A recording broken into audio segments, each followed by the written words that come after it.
Okay, I'm going to try and show you guys a quick demo of what we got so far in the world editor. We don't have a ton of stuff, but we got some stuff. A lot of stuff we had from before. Ooh, that didn't happen. And stuff that we didn't have before that is neat. Um, First of all, you can go to this add palette and add stuff by left-clicking. You can right-click to remove and add a bunch of random primitives that we have.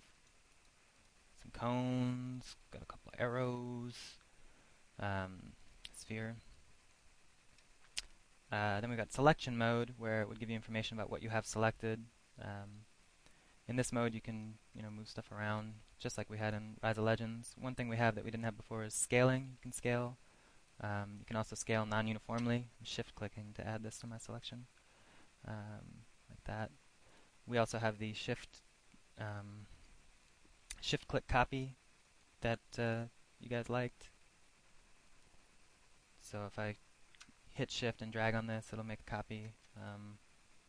It's a quick way to copy things around, but I don't think we need quite that many. So I'm going to select all these guys and show you the version we have of the array tool from Max. Oh,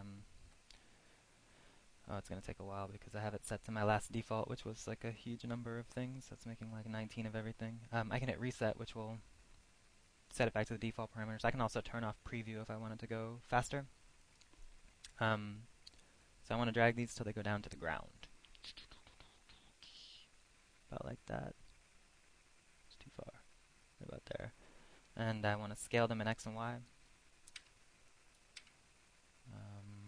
Maybe a little bit in Z. That might be too much. 2.5. That's pretty sweet. So now I have like a little forest there. Add some stickmen. Everybody's happy living in this world. Pretty much looks the same as Oblivion, as far as I'm concerned. Then let's add an ogre. Put some drama into this world. So this guy's scary, and he's going around killing all our little stick figures. It's a disaster. So we'll add a hero, just a player, and he takes like forever to load. Then we will build him some steps, so he can get out there and kill that guy. He's going to need to be bigger too, because get him some fighting chance. Maybe like that big.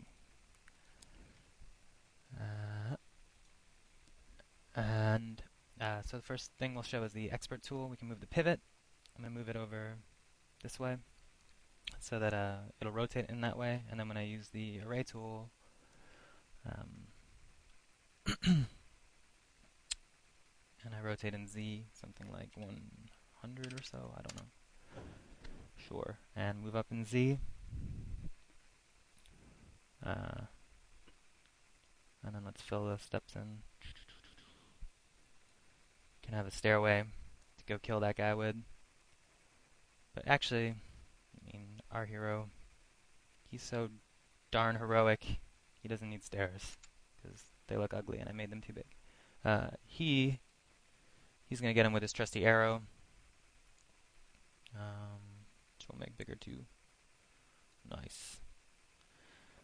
And I'm going to show you the align tool to put this thing right through his heart. So let's rotate it to a threatening angle, something like that. So I can align this to the guy.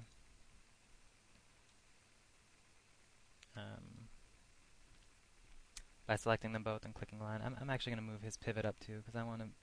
It aligns by default to the pivot, which is at the floor, but I want it to be like right in his heart. Yeah, that's better. So I'm going to click this guy and this guy, and then I'm going to align them.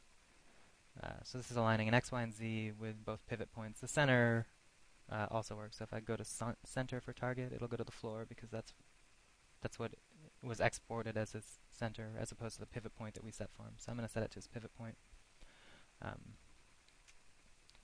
And now we've chucked a sphere right through his heart.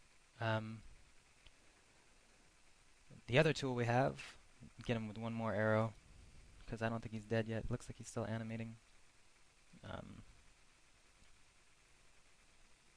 Hopefully this will bring freedom back to the land. The ogres hate us for our freedom. I'll go to snap, and in snap to mode, when you have something selected, it'll try to, align itself to whatever you've moused over. This is a very simplified interface for now, but it's what we got. So we'll stab him with one more arrow. It's very tempting to make it phallic, but I won't do it. Let's put this one through the side of his head or top of his head, something like that. Looks good. Did we get him? Oh, wait, that was his hand. Oh, that was space. Wow, that was a good demo. Let's try it again. Huh. Looks like it's lining up with his normals. Through the arm? Did that get him? Yeah, I got him. I'm not sure why he's animating, actually. He should... I think everybody should be paused, but maybe when you start maybe it's as soon as you add a player, triggers some sort of event to start animating. Anyways, it's beside the point. I was just trying to show a quick demo of some of the advanced tools we have, some of the features that we have that we didn't have before, like shift copy, and give you some idea of where we're at right now. And then we can go from there. Okay, so I'm stopped.